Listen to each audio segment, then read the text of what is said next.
មានដឹងទេបងស្រឡាញ់អូនណាស់កាត់គេកាត់ខ្មាស់ឲ្យចាស់ចូលស្ដីអូនបែរជាខឹងបោះពាក្យសម្ដីថាបងណាក្រគ្មានទេឡានថ្មីហើយថែមសម្ដីថាបងក៏សម្រែថាបងប្រលងងមិនដូចប្រុសគេឲ្យបងធ្វើមិនបាបងអ្នកក្រហួសនៅរងថ្ងៃស៊ីតែបបសមិនដូចប្រល្អដើរតែពាក់ស្រីមានអាស្ទាវខ្លះពាក់ទាំងយាយយាយឲ្យទិញអីអីគាត់ចិត្តប្រាថ្នាឲ្យទិញលីអូសត្វមួយថ្មីថ្មីលូសាក់ផែនធើទើបតែចេញថ្មីគាត់ចិត្តស្ទាវអបវាបានដៃធ្វើបាបតាចាស់អបជឿរីងរៃអីលើសយធំងាប់បែកគុំស្បៃស្រឡាញ់អូនណាស់ណាម្ចាស់ពីស្អីអូនធ្វើរឹកខៃបោះទៀតសម្ដីភ្លេចគ្រាដុតពួតនៅក្រោមដើមជ្រៃបងលុកច្បាច់បាត់អស់ស្មើជ័យស្រីស្រែកតែគម្រាមថាបងលុកធ្វើអីទុកឲ្យស្មើជ័យក្របណ្ដូងស្រស់ខ្លាបងយកដៃវែកហូរស្រស់ខ្លាស្រីស្រីឡើងថាមិនក៏ស្រួលម៉េះបង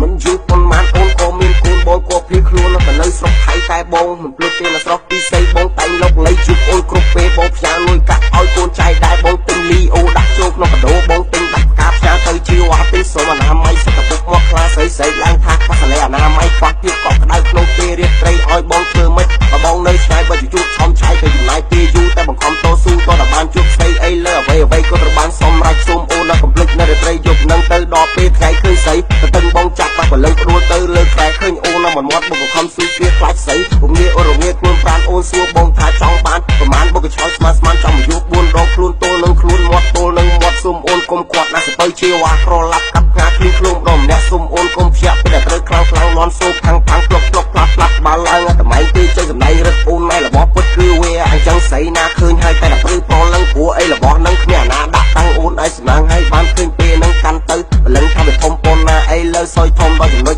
00វាក៏ប្រឹងខ្លួនលូនជួបព្រឹកពីវារុកខ្លាំងមានកម្លាំងអស់ចាមើលតែមុខជីវ៉ាដូចជាមិនសូវអីហើយជក់បរិយមុខឌឺអស់ចាបងខឹងខ្លាំងពេកលេងមកគឺទៀតណាស្រីស្រីឡើងថាបាច់តិចហើយបងយកដៃស្ទាបជ្រាបសើមពេញដៃស្រីថ្លៃសរសើរថាបងខ្លាំងអស់ចាអូនអរគុណបងសុំម្ដងទៀតណាបងស្រែកឡើងថាទៅមនុស្សទេស្រីទៅមនុស្សទេស្រីខ្ញុំអាធិរាខំភឹងតាក់ដៃនៅក្រុមដើមស្លាផិតទឹកធ្លាប់ជួខ្លាំងពីកប៉ាជាមួយបងខ្ញុំ DJ អាខ្លាគាត់សួរខ្ញុំថាបត់អីអធិរាខ្ញុំឆ្លើយឡើងថាយោយ៉ាអីលើចប់ហើយសុំទៀនអភ័យអីលើចប់ហើយសុំទៀនអភ័យដល់បងចុចបោកជើងខ្លាំង